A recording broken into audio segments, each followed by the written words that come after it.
Well, I hope you didn't get too attached to Jared McCain because he is gone.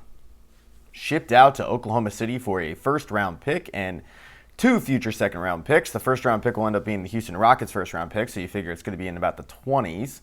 And they get, the 2 second-round picks, which are lottery tickets. They're not guaranteed contracts. Doesn't even matter. They're really just assets.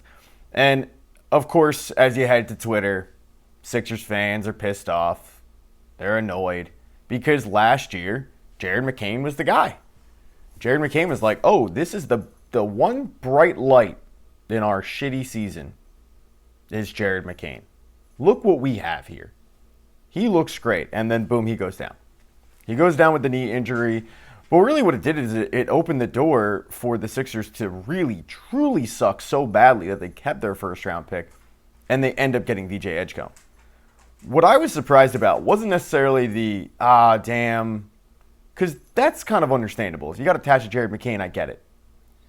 What I'm surprised with is the people that are actually legitimately outraged by this, that are actually pissed off. Because for me, how did you not see this coming?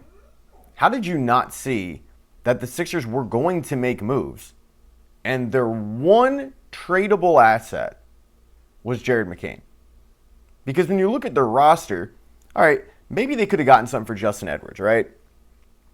Maybe some team sees something in Justin Edwards, but the reality is if you trade Justin Edwards, you're trading him for maybe 2 second-round picks. With Jared McCain, he was your most tradable asset that would actually bring something back.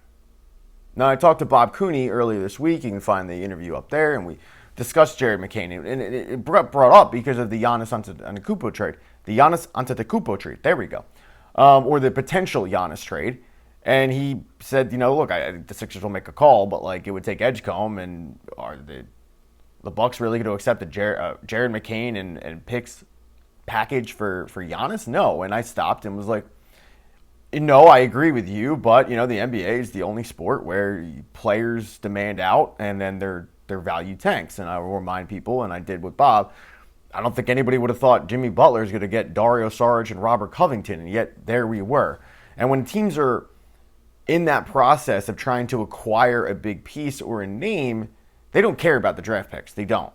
So with the Sixers, if you're trying to acquire a name, or if you're trying to really, truly improve your roster, and you're going to have to give something up, which in this case they did, the most tradable guy was Jared McCain because he was going to get you the most, but he was also the guy on the outside. When the Sixers drafted VJ Edgecombe, and VJ Edgecombe proved day one that he was legit, it kind of hurt Jared McCain's chances a bit. Factor that in with the Quentin Grimes coming back and shining off the bench, and you've got Jared McCain who's left on an island. He's a man without a home.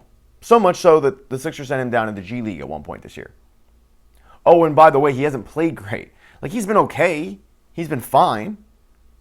But he has not been the Jared McCain that we saw last year. He's a good player, no doubt. Okay, he's a good player, and I think he will rebound. And one of the things I brought up with Bob is the knee still affecting him, do you think, or the mental angle of getting over an injury like that? Probably a little bit, But for the Rockets who have all these assets, for the Thunder who have all these assets, it doesn't really matter, right? They'll shut the Rockets pick out. For the Sixers, to me, this indicates a bigger move is about to come. And I'm not talking about Giannis. I don't think that move's going to come. Because if you're the Bucks, it is VJ Edgecombe or bust. The Sixers say no. The Sixers don't have those guys that you really, other than, Paul George, but the Sixers don't have another guy that you can pair other than maybe Quentin Grimes, but even then, that really, really thins out your bench. So I just don't think that's going to happen. But what I do think is going to happen is you're going to get a starter in here that can take up that, that 4 spot for Paul George. They can play a 3-4, if you will, maybe move Kelly Oubre back to the bench. And then your starting lineup would be Tyrese Maxey, VJ Edgecombe, Kelly Oubre, new player, and Embiid. It can also possibly get you a starter and a bench piece that can rebound. But you got to remember some of the packages that the Sixers have dished out to get guys. Anytime they've bought, it hasn't been an oh my god we got hosed situation, because that is the NBA. It is always going to be a buyer's market. the sellers, in most cases, end up getting screwed because they're selling pennies on the dollar. So when you think about when the Sixers traded for Tobias Harris, and don't think about Tobias Harris, what happened with Tobias Harris, right? Like the guy who, if he was the only guy on the floor, he'd find a way to be still the fourth option. Don't think about that. Think about when the Sixers traded for him, and he was arguably the Clippers' best player. They get him, they get Mike Scott, they get Boban. So they get Tobias Harris, they get 2 bench pieces, and they traded away Landry Shamet, who in this instance would have been the Jared McCain. They end up trading away, like in that point, a rookie 3-point shooter having a really, really good year. Sixers thought they found a diamond in the rough. They traded the Heat pick, and I think they might have traded like another pick and like a Euro stash or something that never came over. That's not a lot. That's really, really not a lot. The Sixers now, I believe, are going to have their own pick. They're going to have, I think they have their own pick.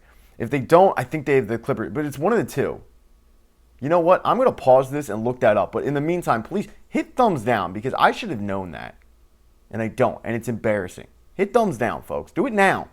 I'm so back with misinformation. So the Sixers, when they traded James Harden, they did end up getting picks. They got pick swaps, none of them in this year's particular draft. So I was about to sit there and be like, they have their pick. They have the Rockets pick. They have the Clippers. They don't. They only have the Rockets pick. And then the second round, is the second round. So, I mean, but you can end up trading the pick swaps, or you can trade the picks, the unprotected picks, which in 2028 they do have, for a team that would be selling, that would be enticing. The question is, if it's a rival GM going to want to trade for picks that are 2 years out, how comfortable are they in their job? If they're in a situation where they're not comfortable in their job, they're not trading assets for picks that they won't see for another 2 years because they're worried that they won't be the ones actually drafting them. So that's the hurdle that the Sixers have. But what they did is they acquired assets to go out there and actually address the current roster, which, let's be frank, Jared McCain was not really helping this current roster.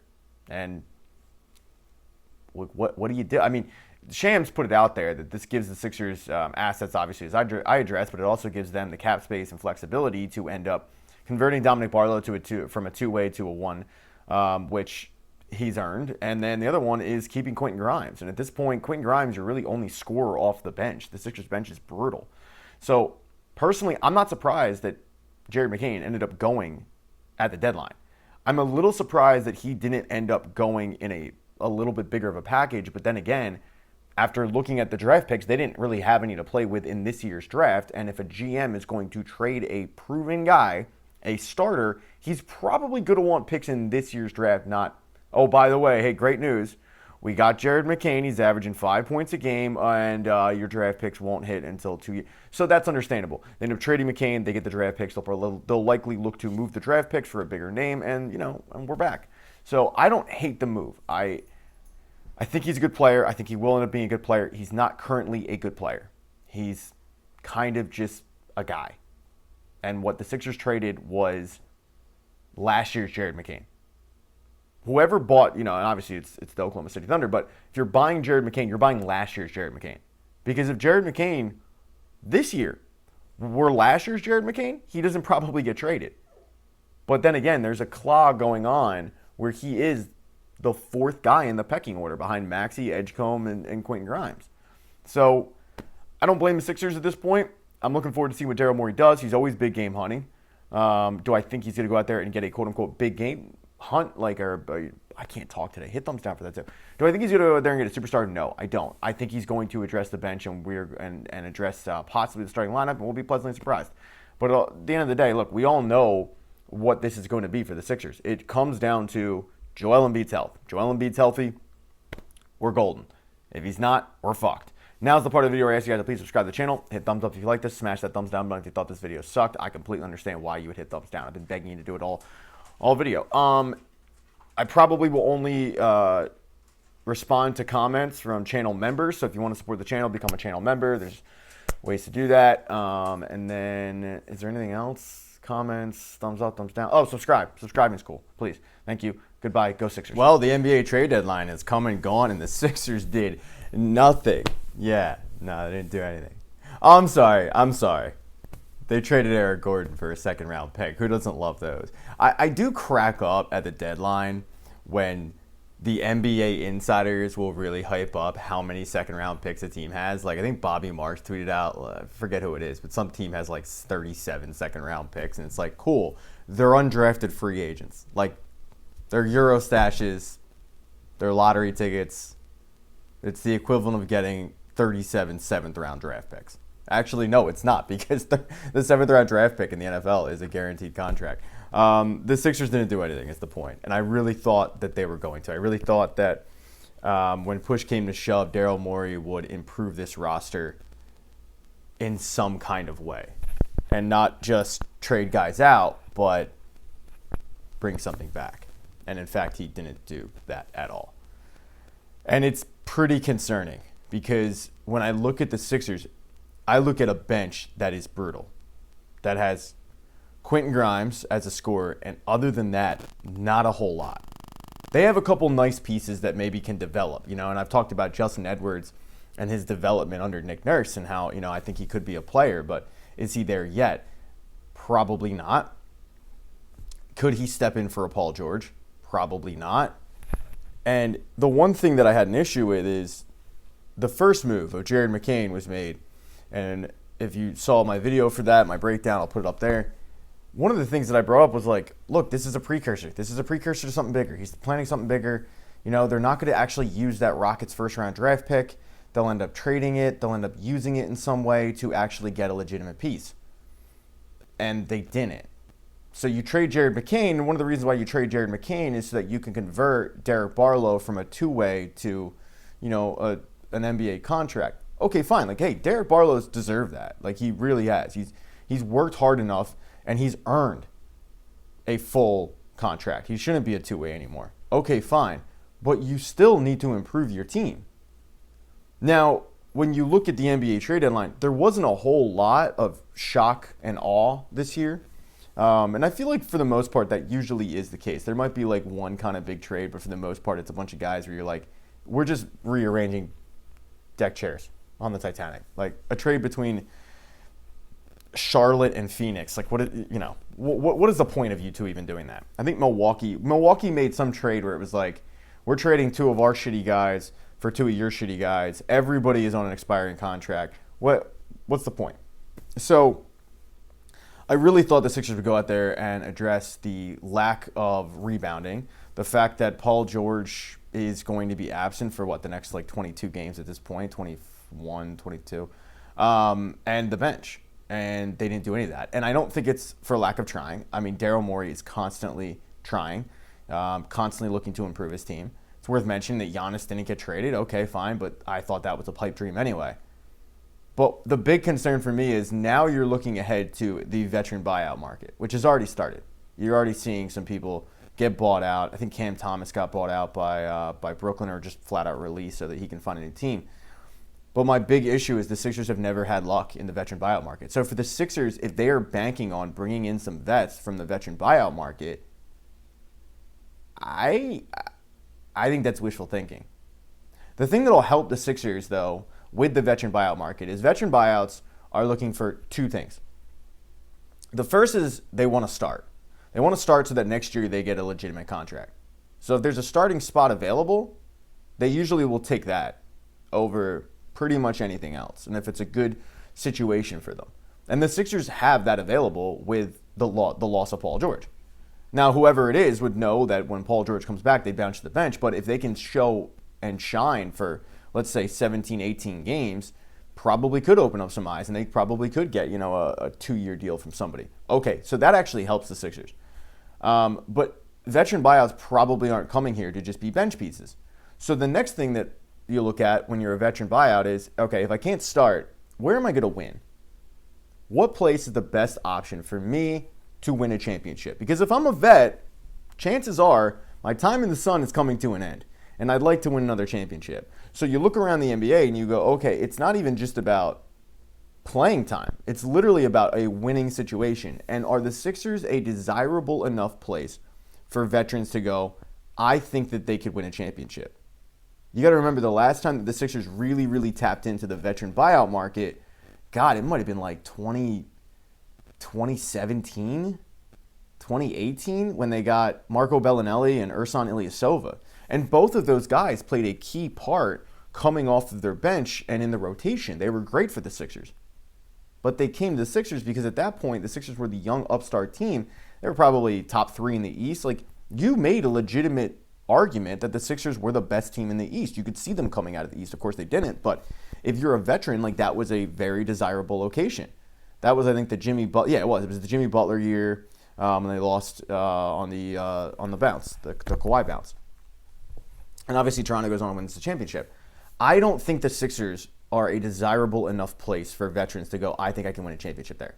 So it's incumbent on Daryl Morey to really hype up the starting spot that is available with Paul George's absence. And even then, I don't think that this is a place where they're going to have a ton of success with the veteran buyouts. I think that they could have some success in the terms of, like, they'll bring in a guy who's a name recognition, but it's not a situation where you go like, holy shit, that's a difference maker. Like, that's a guy we can plug in. And even if Paul George, came back, like, you could make a kit. No. I think this is going to be okay, cool. It kind of reminds me of the year where the Sixers were, I think it was Brett Brown's last year. The Sixers were like a fringe team. They were kind of lost, but they felt like they had to make some kind of move at the deadline, and they went out and they got Gary. It wasn't Gary. What's it? Gary Payton Jr. It was Glenn Rice Jr. and Alec Burks. And it was like, okay, scoring off the bench, cool, fine. By the way, it took them like 45 days to actually get to Philly, which was annoying. But it was like they made a move, they made a little bit of an attempt, didn't end up panning out. For the Sixers at this deadline, this is a complete dud. Because you ushered out 2 guys, you didn't improve your roster. Eric Gordon, trading him and getting anything for him at this point in his career, when he was literally a DNP basically every game, I am all for that. But when you trade Jared McCain with the idea that we will use that pick to improve our team at the deadline, and that doesn't happen, and now you're in a situation where you're looking at the offseason to improve your team, but nobody wants to think about the offseason, that's a failure. So, as a Sixers fan, pretty annoyed right now. What do you guys think out there? Let me know in the comment section below. As for the comment section, I will probably only respond to channel members. So if you want to support the channel, become a channel member. I will prioritize those. Arguing about sports can be exhausting at times, But if you're supporting the channel, I will be more than happy to argue and deal with the LOL clowns. Subscribing is cool. You can subscribe, hit thumbs up, hit thumbs down if you think this video sucks. You guys know what to do at this point. But yeah, I was not pleased with what happened. But at the end of the day, it is and always will be, go Sixers. This sucks. Jeff Stoutland is gone. He announced on Twitter that after 13 years, he is done in Philadelphia. And this one hurts deeply. So deeply. Why does it feel like this is going to be the off-season from hell? Like, I did a whole video, and I'll post it up there, on why the Eagles won't be trading A.J. Brown. And I still believe that. I still think that they'll be able to make this work somehow. Because to me, it's like, well, we laughed at the Titans for giving up a first-round pick. Or for getting a first-round pick, for A.J. Brown. You got Diana Rossini talking about a second-round pick? Like, no, make it away. He's too good. I did not expect this. So it'd be one thing if the Eagles were to trade A.J. Brown. It'd be one thing if, the Eagles were to let Dallas Goedert walk, right? If there'd be one thing if they let Jen Phillips walk. Like, you kind of, they're moves that you could at least see happening. I did not expect this. And after the Eagles kind of dodged a bullet with Vic Fangio, who was said to be mulling retirement, to now be in a position where they're looking for a new offensive line coach, it hurts. And I'm going to explain why. Because I don't think Eagles fans, I think the diehards don't know, but I don't think when you really break it down, the impact that this man has had, but also the impact of just offensive line coaches. Because for my entire life, and I'm 36, okay, but for the majority of my entire life, the Eagles have had the equivalent of the Green Bay Packers quarterbacks when it comes to offensive line coaches, and then, if you want to carry it over, actually left tackles. But, when you look at their offensive line coaches, they have had Juan Castillo, then they had Howard Mudd, now they had Jeff Stoutland. They're looking for their fourth. I'm not saying that it can't happen. I'm not saying they don't go out there and they find an incredible offensive line coach that will be here for another 13-year run, and for a guy that is, looked at as, an offensive line, guru. They could absolutely do that. They did it with Stoutland. You know what I mean? They did it after Howard Mudd retired. And to carry that over with the quarterback analysis or the quarterback comparison, you had Trey Thomas, Jason Peters, and now Jordan Mailata. But a big reason why Jordan Mailata ended up becoming what he became was because of Jeff Stoutland. Brandon Brooks calling him the best offensive line coach he's ever had. A lot of people have said that. I think the impact of Jeff Stoutland leaving now is so major because when you look at their offensive line, for the first time in a long time, you've got serious questions. The left side is fine. You've got Jordan Mailata, you've got Landon Dickerson and having no knees, but still playing at a very high level. Cam Jurgens was a problem this past year. How much of that was injury and how much of it is maybe he's just not that good? I would like to think a lot of it was injury. A lot of it. But there has been a noticeable step down from Jason Kelce to Cam Jurgens. That's nothing to be ashamed of, by the way. We're talking about a step down from a Hall of Fame player, one of the best to literally ever do it. There's going to be a step down. Understandable. Okay. When you look at the right side, that's where the problems lie. Because Tyler Steen should never be allowed back. He was horrendous last year. He was their biggest issue. And then you've got Lane Johnson. Lane Johnson is another guy who is a first-team Hall of Fame player, no doubt about it. When you look back at that 2012 draft and you think about what the Eagles were able to go, was it 2013? It doesn't matter. What the Eagles were able to do by grabbing Lane Johnson, 4th overall, 3rd tackle taken, and he's the best one. So when I say there's a problem there, I'm not talking about the player now. I'm talking about years down the line. Because when the time comes for them to actually replace Lane Johnson, because it seems like every year we go down the road of, is Lane Johnson going to retire? Well, eventually the answer is going to be yes. Eventually Lane Johnson is going to, in fact, retire. It's going to leave the Eagles with a giant, giant, giant hole at right tackle. So who coaches up the next guy? Who's the guy teaching the next guy how to be Lane Johnson? I've talked about it for years. I want the future right tackle here now. I want them to go out and I want them to draft that guy. Right now, when they head into the draft, they have way too many holes. Way too many holes to spend it on a right tackle. One of those holes, ironically, being a right guard. But I wanted them to set themselves up so that they weren't going into a season with a rookie, a true rookie at right tackle, which is usually what happens, right? Right tackle retires, we take a guy in the first round, we plug him in there, we realize there's going to be growing pains, but hopefully he develops into an all-pro or whatever. But part of that is the coaching. And the idea that, okay, at least we're set on the O-line when it comes to the coaching. At least we know that if this guy sucks, it wasn't Jeff Stoutland. It's because the evaluation just wasn't there. And, my dog's shaking his head right now. He's upset about it. But, it just didn't happen because at the end of the day, Jeff Stoutland's not Ann Sullivan. He's not a miracle worker. He can only do so much. Every single player is not going to hit under him. You understand that. But the idea that the future is going to be in someone else's hands, I just don't like it because I think so far the Eagles, and the NFL season's not even over, the Eagles have not had a good offseason. Now, people are going to laugh at that. I understand why. Hit thumbs down for it because it's insanely early. The offseason truly hasn't started. But when you look at the two moves that have happened, offensive coordinator, and I'll put the link up there. Offensive coordinator, I didn't like because it's an impressionable guy that Nick Sirianni can bully into once again forcing his high school offense upon him. And now you've got a situation where you're looking for another offensive line coach. And I don't have a lot of faith in Nick Sirianni finding a guy. I just don't. I don't know if you can tell, I'm not really high on Nick Sirianni. Never really have been. So I don't necessarily think the impact will be felt this upcoming year because the Eagles will go out, they'll address right guard in free agency, they'll get a solidified guy. It might even be Mekhi Becton coming back, but everybody will coming back healthy. And that offensive line, if you go with Jordan Mailata, Landon Dickerson, Cam Jurgens, Mekhi Becton or another vet who's good, proven, and then Lane Johnson, you're set there. There's not a lot that has to happen. But it's the depth pieces behind it where you saw the impact of Jeff Stoutland.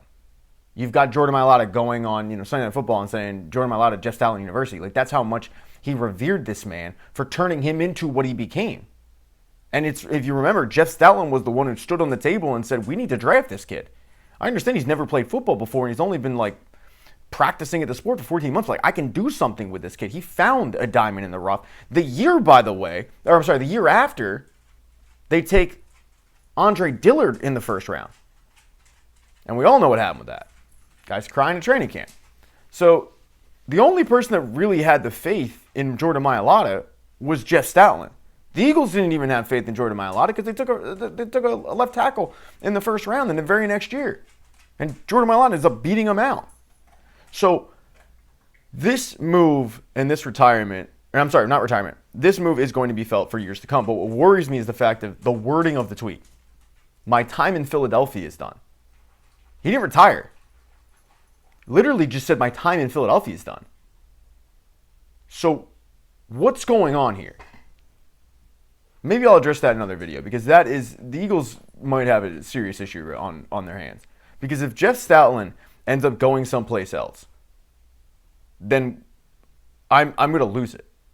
If they let that man out of the building and they didn't keep that man happy and they didn't lock him down to a long-term, lifetime contract, we're going to have issues. Let me know what you guys think in the comments section. Regarding the comments section, I'm probably only going to reply to channel members. So if you want to support the channel, become a channel member. I will prioritize all those comments. I'll check every night. Make sure to get back to you. Hit thumbs up if you like this. Smash that thumbs down button if you thought it sucked. Yeah, go Birds. Well, it just feels like the Phillies' bad offseason continues anytime Dave Dombrowski opens his mouth, which, for the love of God, stop doing it, my guy. Please. Please stop talking. Because it just gets more and more frustrating. The latest interview that he did with the media, he announces that Zach Wheeler will not be ready for opening day. They hope to have him blah, blah, blah, blah, blah, blah, blah. And look, we knew this was a possibility. When Zach Wheeler went down with blood clots and the thoracic outlet situation and all that, and he had surgery, we knew that maybe he would miss opening day. But the Phillies have put themselves in a position where their rotation is just flat out not good enough. And I initially, when the offseason was coming around and, we got in the full swing of things and the Phillies weren't really making moves, but the moves that they were making, they were bringing people back, like Kyle Schwarber, JT Realmuto. You knew that those guys were going to come back. It's like, okay, well, it's not as bad as people think. And then when you really sit down and think about it, I came around to everybody else's line of thinking, which is this has been a horrible offseason because the Phillies got worse. Like, the Phillies got worse. Now, you think about some of the moves that they made, or some of the moves, I should say, they didn't make. You bring in Adolis Garcia for $10 million.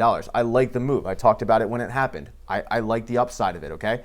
But the fact is, Dave Dombrowski had struggled with the high upside move. Max Kepler was the exact same situation. 1 year, $10 million. He was supposed to be a reclamation project. It didn't work out. It didn't work out. He has struggled to find that diamond in the rough outfielder for a few years now. He's been okay with like the relief pitchers, but when it comes to the low end signing, like the bargain bin signing, he has struggled. So while I like the move, okay, so then I bring up the idea of like, why don't you just keep Nick Castellanos? I had Bob Cooney on. You can find that interview. I'll put a tab up there for that one, it's a really good interview. And Bob, who was in the locker rooms, like that ain't happening. Like the way that he conducted himself, there's no way to bring him back. But Dave Dombrowski being so outward about having to move on from him, he loses any leverage whatsoever. Now, you could also make the case of like, does it even matter? Because all of baseball knew that there probably had to be a, quote, change of scenery there. But I think it does. When you keep reiterating, like, we're trying to trade him, now you're looking at a situation where we're 2 days away from pitchers and catchers reporting, and you might just have to flat out release him. Okay, fine. Right field's not looking great. Defensively, I guess it got better with Adolis Garcia, and if he ends up turning back into a 30 home run guy, then it looks phenomenal. Harrison Bader ends up going to San Francisco. While I like the move for the long-term gain, because you end up getting Justin Crawford in there, who is a former first-round pick, a top prospect. I think he's got 45 stolen base potential. I think he gets on base at an extremely high rate. I think that will continue in the major leagues. The fact is, he doesn't have a lot of power and he doesn't have a lot of experience. So for the short term, you're probably getting worse at center field because Harrison Bader is a legitimate Major League Baseball player. But I like that move. But if you want to tell me that they got worse, I can't really argue with you because you're going with a rookie. okay? And then the big one was the Ranger Suarez move, which I hate so much. And I have hated it since the moment that pen hit paper with Aaron Nola. Because when pen hit paper with Aaron Nola's contract, that was the moment the Phillies decided we are going with Aaron Nola. We are not going with Ranger Suarez. Ranger Suarez ends up getting a 5-year deal from Boston. It's ironic because Aaron Nola has 5 years left. I guess time will tell about who ended up getting the better of that. They're getting paid around the same amount of money, but it just feels like the Phillies got worse. I don't know how you make the case that the Phillies got better. And Dave Dombrowski and Preston Mattingly will try to, piss on your leg and tell you it's raining by, we have gotten better and we have faith in this and faith in that. Stop. I'm just going to stop you right there. You didn't. You were a really, really good baseball team last year. You lost to the eventual World Series champions, the defending World Series champions. There's nothing to be ashamed of that. I've always hated the best of 5 for this reason, but without Zach Wheeler, it would have been a tough sledding anyway. But look, you had 90-something wins. Like, you're a good baseball team. I'm not trying to take that away from you. But also, when you look at it, you got worse. And now, with this news about Zach Wheeler, the Phillies find themselves in a position where they desperately need to add starting pitching. And there's tons out there, but I have a fear that they won't go after any of them. None. Right now, as it currently sits, you've got Christopher Sanchez, you've got Aaron Nola, you've got Jesus Luzardo, who, by the way, is entering the last year of his contract. You've got Taijuan Walker. And okay, give it to Andrew Painter. Did he deserve it? Not really. He didn't pitch all that great in AAA, but what else are you going to do? I'd rather have Andrew Painter in there than a bullpen game every 5th day. So they're in a position where they probably need to add a legitimate major league starting pitcher, and they need to do it quick. Because what I have a fear of is that this injury with Zach Wheeler lingers all season.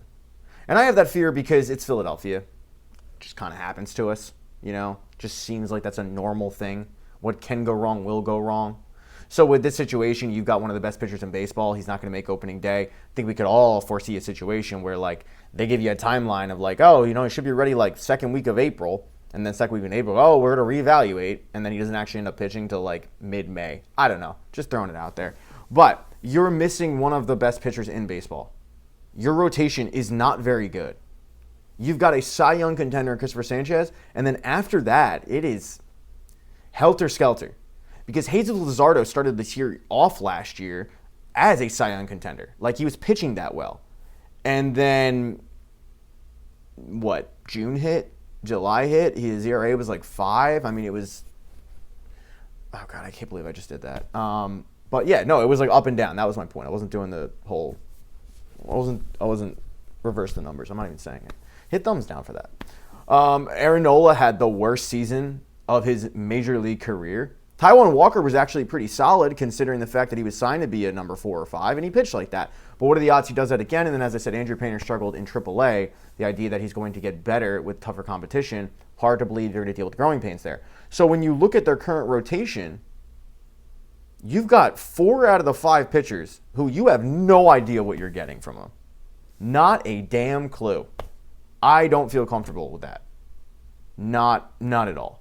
And when you look at the free agents out there, there's a lot of big names. You've got Jordan Montgomery, Chris Bassett, Lucas Giolito, Miles Mikolas, Frankie Montes, Max Scherzer, Zach Gallen, local guy you could bring back, Tyler Anderson. There are name recognition guys. You could even bring back, and I'd have no problem if they brought back Walker Buehler. He would be the cheap option if they brought him back and they decided, okay, we're going to give you a quote minor league deal. And that's the problem. The Phillies right now are in a situation where they're going to be going after minor league deals, invites to spring training, and the hope that one of their guys, I think, will end up solidifying himself in a rotation. But they've struggled in that aspect a lot of times. We all remember Cody Allard.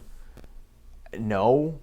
I don't need another Cody Allard, personally, but that's what Dave Dombrowski his MO seems to be, is these reclamation projects, these former top guys in organizations who didn't really hit their potential with that organization, but hey, maybe I can get something out of them. And so far, they haven't. Now, I have the utmost confidence in Caleb Cotham because he, I think, is one of the best pitching coaches in all of baseball. The job that he has done with some of these guys has been extremely impressive, including Ranger Suarez, including Christopher Sanchez. And I have faith that, with a year of under Caleb Cotham, like it could do Andrew Painter a lot of good. But even if Andrew Painter goes out there and he pitches really well, what's his pitch count? You know what I mean? They're gonna probably coddle him. So I'm worried. The Phillies need to go out there and they need to address the pitching immediately, because it just seems like they're being a little bit Philadelphia Eagles-ish, where they're convincing themselves, because they had success last year, and remember, last year's success was only the regular season, that it will just carry over. Because, we brought back a lot of the same guys. It's like, you did in a way, but also you didn't. And the big thing is that rotation. And when you let your second, third best guy go and Ranger Suarez, who are you replacing him with? Especially with this new news. What would you do out there? Would you just kind of wait it out, which seems like Dave Dombrowski's MO is going to be just to wait it out and have someone blink and be like, I'll take it? Because there's no doubt in my mind he's got contract offers out there to people. But I think what's going to hurt them is the fact that if you're like a Zach Gallen and you're looking for like a 1-year deal, are you going to be going into camp wanting to contend with Taijuan Walker and Andrew Painter, the golden child? Like, there's a chance that you're promised a job and then the organization decides, no, we need Andrew Painter in there, and then you're bumped to the bullpen. And if you're signing a 1-year deal, you don't want that. So if you're a veteran pitcher, you're looking for a guarantee that you will be in the rotation. And right now, while I think the Phillies should be able to offer that, they probably won't. Because when Zach Wheeler comes back, what do you do? If hypothetically speaking, this is your rotation and you have Christopher Sanchez, Jesus Luzardo, Aaron Nola, Taijuan Walker, and Andrew Painter, and that's what you start out with. Well, let's say you add a Zach Gallen in there for a 1-year deal, and it bumps Andrew Painter back to AAA, which he probably should be. It bumps Taijuan Walker to the 5th starter spot, and then when Zach Wheeler comes back, Taijuan Walker ends up getting bumped down to the bullpen as a long man. I think that would benefit everybody. Like, I think that'd be pretty good. But the Phillies can't guarantee that, and that's the problem. That's the problem they find themselves in. It just feels like this has been the offseason from hell. And it feels like it's going to be the offseason from hell for the Phillies. Now's the part of the video, guys. You guys please subscribe to the channel. Hit thumbs up if you like this. Smash that thumbs down button if you thought it sucked. Let me know in the comment section what you guys would do with the rotation. As far as comments, I'm probably going to only answer channel members. So support the channel by becoming a channel member. It would help. I don't think I have anything else. Nope. Yeah, that's it. All right, go Phillies.